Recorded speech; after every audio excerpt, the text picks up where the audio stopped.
आवाज दाबता येत नाही म्हणून धमक्या द्यायच्या आणि त्या माणसाला संपवायचं म्हणजे आपला विरोधक संपेल, ही कोणती मानसिकता आहे? अरे ते त्रिशूल माणिकराव पाटील, रविराज साबळे यांचा आवाज बहुजनांचा आवाज झालाय. ते वास्तव बोलतायत. विरोधकामध्ये दम नाही. विरोधकाची खरी भूमिका सोशल मीडियातून तरुण मांडतायत आणि त्या आवाजाला दाबण्यासाठी धमक्या देणार, त्यांच्या घराची रेकी करणार.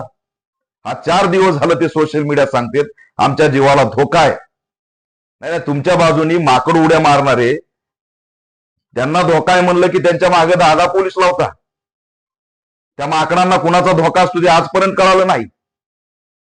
पण ते डॉक्टर बाबासाहेब आंबेडकरांच्या मूक नायकाचे प्रतिनिधी म्हणून मुक्यांचा आवाज झाले, त्यांना तुम्ही धमक्या देणार का? तर त्यांचा मालक कुणी नाही. लक्षात ठेवा, त्यांचा मालक कुणीही नाही.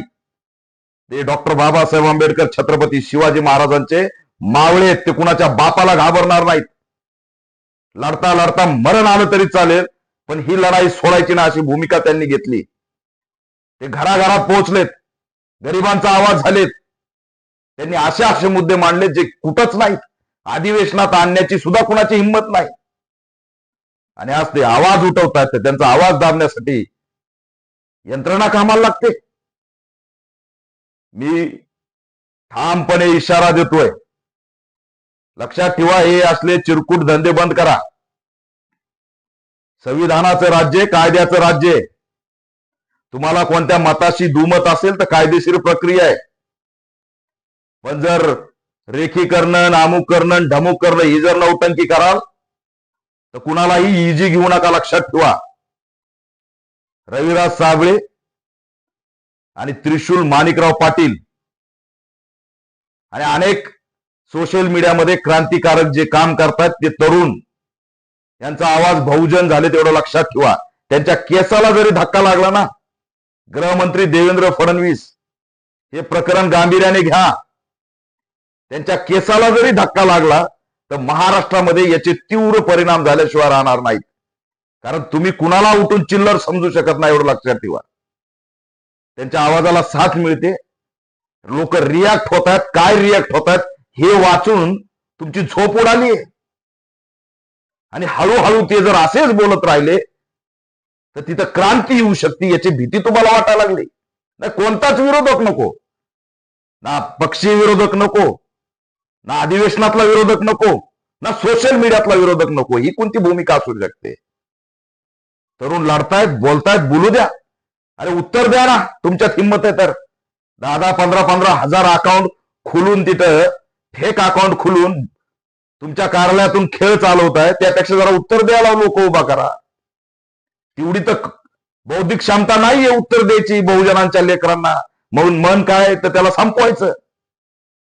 मी दोन्ही जिल्ह्यातल्या रविराज साबळे आणि त्रिशूल माणिकराव पाटील या दोघांच्या जिल्ह्याच्या पोलीस अधीक्षकांना मागणी करतोय की यांच्या धमक्यांना गांभीर्याने घ्या. यांना ज्या धमक्या आल्या, त्यांच्या घराची जी रेकी झाली त्याबद्दल सखोल चौकशी करा आणि त्यांना पोलीस संरक्षण द्या. हे असंच इजी घेऊ नका. आणि त्यांना जर उद्या टार्गेट झालं, त्यांना जर काही झालं तर असं समजू नका की त्यांच्या पाठीशी कोणी उभा नाही. हा ठाकड्या पॅन्थर दीपक केदार त्रिशूल आणि रविराजच्या पाठीशी उभा आहे. याद राखा, कोणत्याही परिस्थितीत त्यांच्या केसाला जरी टच झाला तर गाठ महाराष्ट्रातल्या बहुजनाशी, पॅन्थरशी आहे. ते बाबासाहेबांचं नाव घेऊन लढतायत, छत्रपती शिवाजी महाराजांचं नाव घेऊन लढतायत आणि त्यामुळे त्यांना आम्ही एकटं पडू देणार नाहीत. या व्यवस्थेच्या विरोधात लढतायत, मनुवादी व्यवस्थेच्या विरोधात लढतायत. ते धोरणावर बोलतायत, बोलू द्या. तुम्ही त्यांना रोखण्याचा प्रयत्न करू नका. हे सोपं वाटलं का? तर त्यांना कोणी नाहीये असं कसं समजता? लोक त्यांच्या पाठीशी आहेत, समाज त्यांच्या पाठीशी आहे, आम्ही त्यांच्या पाठीशी आहेत. दोघांनाही भेटायला येणार आहे आणि चळवळ उभा करणार आहे. असं कुणीही कुणाला एकटं समजायचं आणि संपून टाकायचं हे महाराष्ट्रात चालणार नाही.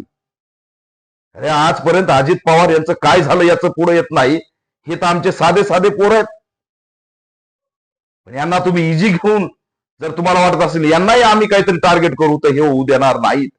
शेतकऱ्यांचे लेकर आहेत, शेती करतायत, भूमिका मांडतायत, जनजागृती करतायत, मुख्यांचा आवाज होतायत, मूक नायकचे ते आधुनिक प्रतिनिधी आहेत, क्रांतिकारकाच्या भूमिकेत आहेत, हल्लाबोल करतायत व्यवस्थेवर.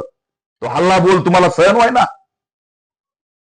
शेतात दारे धरून, शेतात आपलं शेती आधुनिकपणे करून तिथून आंदोलन चालवतायत आणि असेच त्यांच्या माध्यमातून अनेक तरुण उभा राहत आहेत. हा आवाज तुम्हाला आता रोखला जाणार नाही, एवढं लक्षात ठेवा. हे फेक अकाउंटच्या माध्यमातून जे खाली लिहिलं जातंय ना, चला त्यांना नुसतं मुंडकं, कधी माकडाचं कधी कुत्र्याचं. त्यांच्या अकाउंटला निदान डीपी तरी नीट ठेवा माकडांनो. तुमची लायकी काय? तुम्ही सहज भूमिका मांडू शकत नाहीत म्हणून त्यांना टार्गेट करायचं. आणि जे जे सोशल मीडियात लढतायत त्यांनी हे गांभीर्याने घ्यावं. आज हे दोघे पुन्हा तुम्ही असणार आहेत. एकत्र येऊन आघाडी करा सोशल मीडियातून. आणि हे जर अशा पद्धतीने टार्गेट करत असतील तर उत्तर द्यायला सुरुवात करा. पॅन्थर आहोत आपण सगळे. आज या सोशल मीडियामध्ये लढणारे सगळे पॅन्थर आहेत. पॅन्थरच लढू शकतो. विरोधक राहिलेले नाहीत औषधाला सुद्धा. काँग्रेसचे भाजपात गेलेत, भाजपचे काँग्रेसात गेलेत. लढणार कोण? ईडी दाखवली की खटकन खाली बसतात. आमच्या खिशात बीडी नाहीये, आम्ही कुणाच्या बापाला घाबरत नाहीत. आमचं अस्तित्व आमचे महापुरुष आहेत. आमचं जगणं मरणं समाजासाठी आहे. आणि म्हणून आम्हाला आमच्याकडे गमावण्यासारखं काही नाही, एवढं लक्षात ठेवा. पण जे कोणी ज्याचे समर्थक आणि जे धमक्या देतात त्यांच्याकडे गमावण्यासारखं भरपूर आहे. आणि इथं कायदा आहे, कायद्याचं राज्य आहे. तो कुणालाही सोडत नाही. ही उदाहरणं डोळ्यासमोर आहेत. त्रिशूल आणि रविराजला मी भेटायला येतोय. हल्ला बोल थांबवायचा नाही, दोघालाही आव्हान करतोय. घाबरायचं नाही. अरे मावळे आहेत आपण, मावळे. मला अक्षरशः या ठिकाणी वेदना होत आहेत की लढणाऱ्याला वाली नाही म्हणून तुम्ही धमक्या देताय. त्यांना वाटतं घरा पडून 4 टकुचे पाठवले की लोक घाबरतील. कुणाचं राज्य आहे?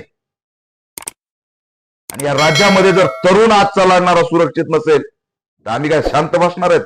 शांत बसणार नाही, तेवढं लक्षात ठेवा.